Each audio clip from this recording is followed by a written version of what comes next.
नमस्कार। आज हम उड़ीसा सरकार की ग्रुप इंश्योरेंस स्कीम यानी GIS को समझने वाले हैं, वो भी एकदम आसान भाषा में। ये सरकारी कर्मचारियों और उनके परिवारों के लिए एक बहुत ही काम की योजना है। तो चलिए शुरू करते हैं। तो सबसे पहला सवाल मन में यही आता है कि सरकारी कर्मचारियों के लिए बनाया गया ये फाइनेंशियल सेफ्टी नेट आखिर है क्या। चलिए इसे एक एक करके समझते हैं और जानते हैं कि ये काम कैसे करता है।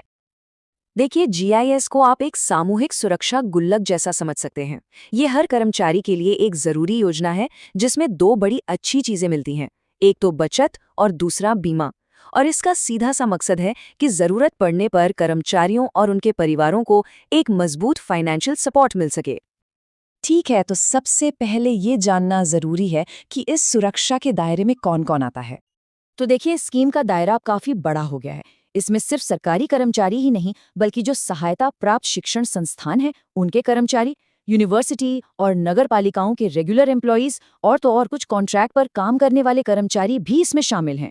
जुडिशियल ऑफिसर्स से लेकर वो अधिकारी जो ऑल इंडिया सर्विसेज में प्रमोट हुए हैं, वो भी इसका हिस्सा हैं। चलिए अब जरा पैसे के फ्लो को समझते हैं। ये जो कर्मचारी का कंट्रीब्यूशन होता है, जिसे हम प्रीमियम कहते हैं, ये आखिर काम कैसे करता है और जाता कहाँ है? तो देखिए, प्रीमियम का सफर ना बड़ा ही सिस्टमैटिक है। हर महीने ये सैलरी से कटता है, फिर ऑफिस के हेड या DDO यानी ड्राइंग एंड डिस्बर्सिंग ऑफिसर इसे मंजूरी देते हैं। ये वही अधिकारी होते हैं जो सैलरी और बाकी पेमेंट्स को संभालते हैं। इसके बाद ये पैसा सही सरकारी खजाने में मतलब ट्रेजरी अकाउंट में जमा होता है, और सबसे जरूरी बात, इसका पूरा रिकॉर्ड कर्मचारी की सर्विस बुक में भी दर्ज किया जाता है।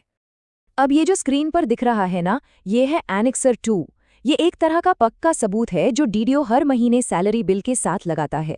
ये इस बात की गारंटी देता है कि प्रीमियम सही से काट लिया गया है और जमा होने वाला है। इससे क्या होता है कि पूरे सिस्टम में ट्रांसपेरेंसी बनी रहती है। DDO ये भी पक्का करते हैं कि पैसा बिल्कुल सही सरकारी खाते में जा रहा है। आप देख सकते हैं, अलग अलग तरह के कर्मचारियों के लिए अलग अलग हेड ऑफ अकाउंट कोड दिए गए हैं। ये कोड बस ये सुनिश्चित करते हैं कि हर कर्मचारी का पैसा एकदम सही जगह पर जाए। मतलब पूरा प्रोसेस कितना ऑर्गेनाइज्ड है। और अब आते हैं उस हिस्से पर जिसका शायद सभी को इंतजार रहता है कि इस स्कीम के फायदे कब और कैसे मिलते हैं। तो फायदे पाने के ना दो मुख्य रास्ते हैं। पहला है रिटायरमेंट या नौकरी छोड़ने पर। ऐसे में जितना भी प्रीमियम जमा किया है वो कर्मचारी को वापस मिल जाता है। हाँ, एक बात ध्यान रखने वाली है कि इस पर कोई ब्याज नहीं मिलता। और दूसरा रास्ता, जो एक बहुत बड़ा सुरक्षा कवच है, वो है सर्विस के दौरान मृत्यु हो जाने पर। इस दुखद स्थिति में नॉमिनी को जमा किया हुआ सारा प्रीमियम तो मिलता ही है, साथ में बीमा की पूरी रकम, जिसे सम अश्योर्ड कहते हैं, वो भी मिलती है। और इसके अलावा अंतिम संस्कार के लिए भी फाइनेंशियल हेल्प का प्रोविजन है। देखिए, किसी भी सरकारी स्कीम में कागजी कार्रवाई तो होती ही है। तो चलिए इस स्कीम से जुड़े कुछ जरूरी फॉर्म्स को भी समझ लेते हैं। अगर ये पता हो ना, तो प्रोसेस काफी आसान हो जाता है। ये है एनेक्सर I। ये एक खास ग्रुप के लिए है, वो अधिकारी जो स्टेट सिविल सर्विस से ऑल इंडिया सर्विसेज में प्रमोट होते हैं। इस फॉर्म से वो ये चुन सकते हैं कि उन्हें राज्य की GIS स्कीम में रहना है या फिर इससे बाहर निकलना है। इन दोनों फॉर्म्स को समझना तो और भी आसान है।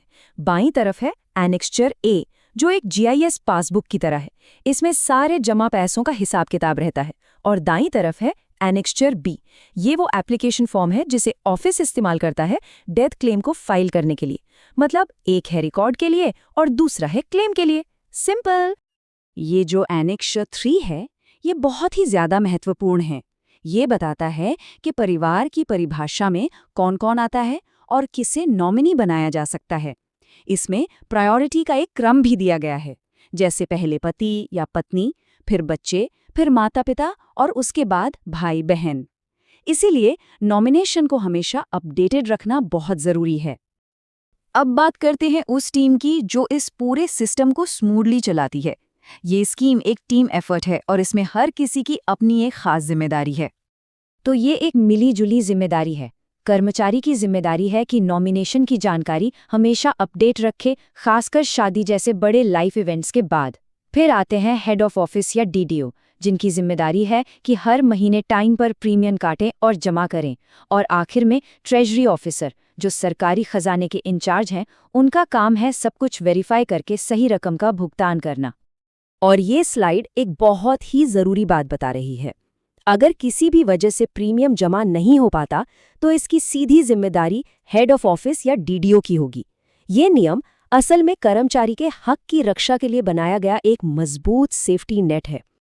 तो इस पूरी जानकारी के बाद अब सबसे ज़रूरी सवाल यही उठता है, क्या GIS nomination up to date है? इसे एक बार चेक कर लेना बहुत ज़रूरी है, क्योंकि ये कर्मचारी और उनके परिवार की वित्तीय सुरक्षा से जुड़ा एक बहुत ही अहम कदम है।